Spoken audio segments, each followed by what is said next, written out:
What's up, TTFF people, and welcome to the Tucson Family Food Project. You can probably tell the audio does not match up with my lips because unfortunately the audio didn't record on this video. So you know what? That is all good. Just like I tell you all, use what you have, I'm going to do the exact same thing. So we're doing this voiceover style. So this week we're making vanilla ice cream. This comes to us straight from a student request. I am so happy they requested this because it's something I've wanted to learn to make for quite a while. So let's get into this. This is so simple. I'm going to do it right here at my desk.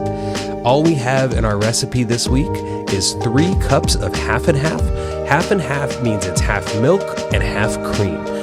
We also have 1.5 teaspoons of vanilla extract, 3/4 of a cup of just regular sugar, and then to help us make our ice cream, we have 1/2 cup of salt.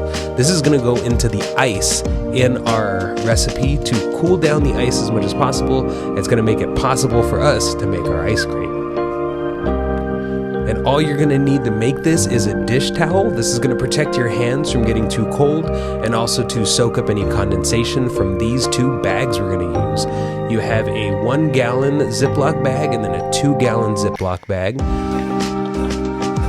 And then everybody also gets an ice cube tray, just in case you don't have one at home. When I make this in my recipe here on the video, I'm going to use 2 of these to make my ice cream. Boy, that guy's still talking. Okay, so literally all you do is pour your 3 cups of half and half into the bag. You could use all milk if you want. You could use all cream if you want.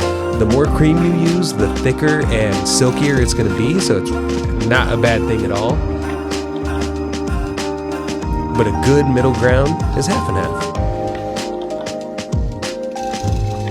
All right, into the bag we go, along with our vanilla.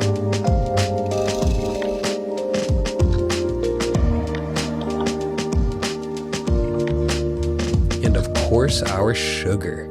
Now, if you have anything else laying around at home you want to put in here, you totally can. If you have like strawberries, blueberries, chocolate chips, like candied walnuts, pecans, even like honey or maple syrup, really, really good in here. So we want to be super sure right here that we're sealing both of the Ziplocs.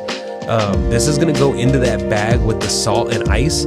So if this is not sealed up all the way, you're going to end up with salty ice cream, and nobody wants that.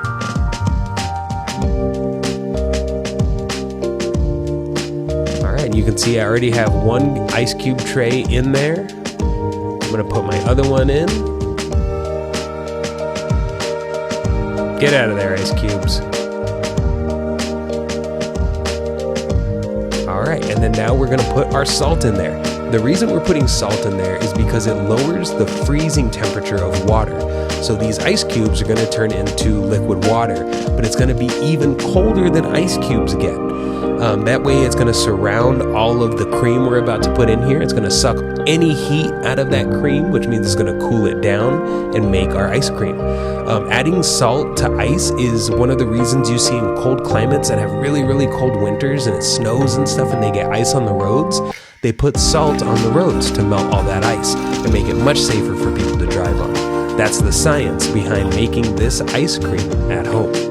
So now I'm just going to take my dish towel here, wrap this in it and protect my hands, and then I am going to shake the absolute heck out of this thing for 5 to 10 minutes.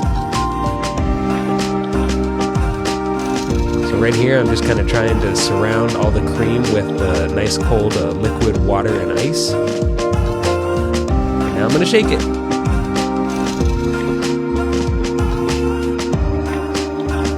And I know this looks pretty funny, but like legit, I was shaking it and I even worked up a little bit of a sweat here. But it came out really, really good.